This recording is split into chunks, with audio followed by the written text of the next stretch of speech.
Nuestro Salvador Jesucristo destruyó la muerte y sacó a la luz la vida por medio del Evangelio.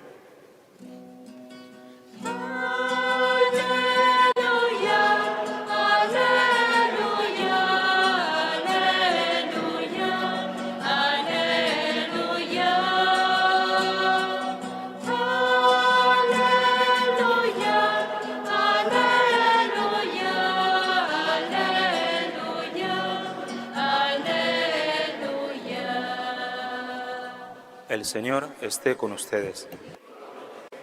Lectura del Santo Evangelio según San Marcos.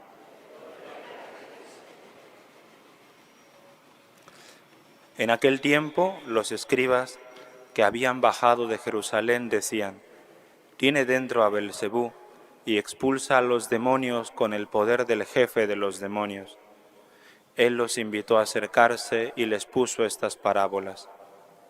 ¿Cómo va a echar Satanás a Satanás? Un reino en guerra civil no puede subsistir, una familia dividida no puede subsistir.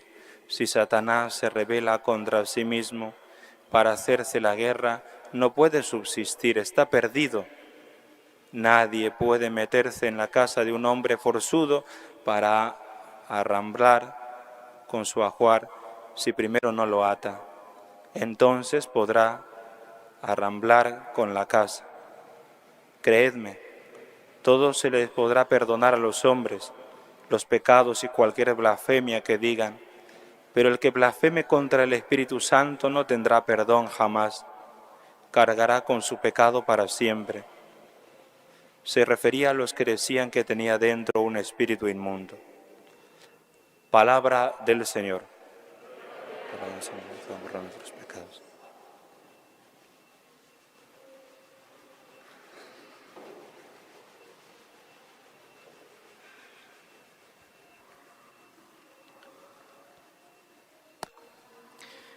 Saludar cordialmente en esta celebración eucarística a los padres, a los hermanos sacerdotes que me acompañan, al Padre Augusto, párroco de la parroquia de Rioja, que en su tiempo fue también vicario parroquial de esta parroquia, al Padre José Gilbert, vicario de la parroquia Soritor.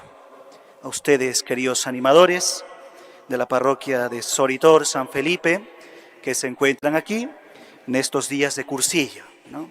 El Señor los ha llamado a estar un momento con Él, a aprender, para luego hablar a los hombres acerca de Dios.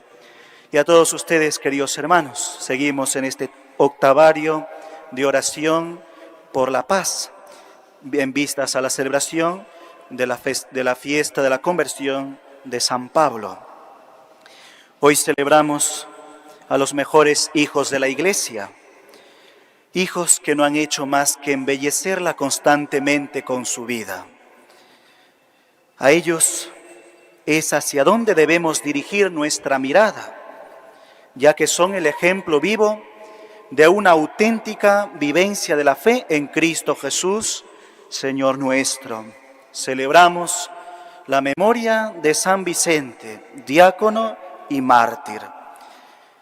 Nació durante el Imperio Romano, en la ciudad actual de Huesca, España, esta tierra que tan grandes santos nos ha dado a la Iglesia. Nuestro santo, cuya memoria celebramos hoy, le tocó vivir en una época muy dura para el cristianismo, la persecución. Los emperadores romanos, las autoridades de todos esos pueblos, habían concertado eliminar al cristianismo, a la Iglesia. Pero como estas personas no conocían la palabra de Dios nada de nada, como muchos en nuestra actualidad, no tuvieron en cuenta el pasaje del Evangelio según San Mateo. Y yo a mi vez te digo, tú eres Pedro, y que sobre esta piedra edificaré mi iglesia, y las puertas del Hades no prevalecerán contra ella. Decía Jesús a San Pedro al elegirle como la piedra donde iba a fundamentar su iglesia, la iglesia de Cristo, de ningún ser humano, sino del mismo Señor. No sabían que su lucha era inútil de estas autoridades y vana, y así nos lo ha demostrado la historia hasta nuestros días, que aquel que luche contra la Iglesia fracasará en su intento, pues es a Cristo a quien han declarado la guerra. Todo aquel que se opone a Dios pierde. La persecución contra Cristo sigue hasta nuestros días y se hace presente en el sufrimiento de sus hijos, que sufren por causa de su fe. Quizás en nuestra nación, nuestra patria del Perú, no hay una persecución plenamente física, pero la hay ideológicamente. En nuestros colegios, nuestras universidades, nuestros jóvenes son tratados mal por causa de la profesión de su fe católica.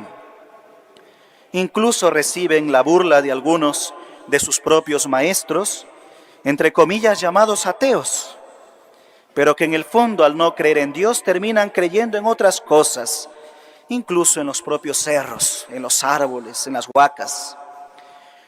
Nuestros jóvenes son invitados a vivir una vida frívola, incitándoles a faltar a su pureza con la repartición anual de preservativos. Luego los docentes se hacen como los despistados, los locos, preguntándose por qué alguna de sus alumnas han salido embarazadas al fin de año. Nuestros estudiantes a veces son puestos en manos de inexpertos jóvenes que van a realizar sus prácticas en los colegios, sobre todo en el campo de la psicología. Los colegios no son lugares de experimentos. Incluso la persecución se ha extendido a nuestros hospitales, en concreto la persecución a nuestras mujeres católicas que van a dar a luz a su segundo o tercer hijo. En vez de ser asistidas, son tratadas de mala manera. Y así también podemos ver la persecución en las calles, con aquellos carteles de anuncios que no guardan la pureza y que los pequeños contemplan al pasar de regreso a casa. Y así, en muchos ambientes más. Nunca olvidemos que nuestra iglesia es perseguida, al igual que su esposo. La aceptación de Cristo incluso lleva a ser rechazados de muchos ambientes de la sociedad, etc. A veces la persecución viene de dentro, ¿no? Los padres hacia los hijos hacia los padres, la suegra contra la nuera contra la suegra, así como a Job. Sus más allegados quisieron que abandonara los caminos del Señor por una vida más cómoda, al igual que en el libro de los Macabeos del anciano Matatías. Queridos hermanos, a veces sufrimos la persecución dentro, en el interior, quizás de nuestra propia iglesia, de nuestros propios hermanos, que en vez de apoyarnos, nos desaniman. Queridos hermanos, contemplando a San Vicente, resuena en nuestros oídos las palabras actuales, no pasadas, de Cristo. Sed santos, como Dios nuestro Padre es santo. Ser santo es decir, como San Pablo, no soy yo quien vive, es Cristo quien vive en mí. A la luz de este gran santo, que es el auténtico ejemplo de aquellas personas que trabajan por la iglesia, son los auténticos reformadores dentro de la iglesia, los santos, para poder cambiar en nuestra propia vida y en la vida de los demás, hace falta la santidad. Pidamos la intercesión de nuestra Madre Santísima, la Virgen María, que vivamos como San Vicente, diácono y mártir, que no se intimidó ante los poderes de este mundo, sino al contrario, que se mantuvo firme, anclado en Cristo, sabiendo que hay que vivir la verdad. Hay verdades que no son absolutas, relativas, ¿no? Una fruta hoy está verde, mañana está madura, pero hay verdades absolutas que son las mismas ayer, son las mismas hoy, lo serán mañana, y que no depende la verdad de una votación de 9 contra 1, no. La verdad nunca se pone a deliberar ni a votación. Que así sea.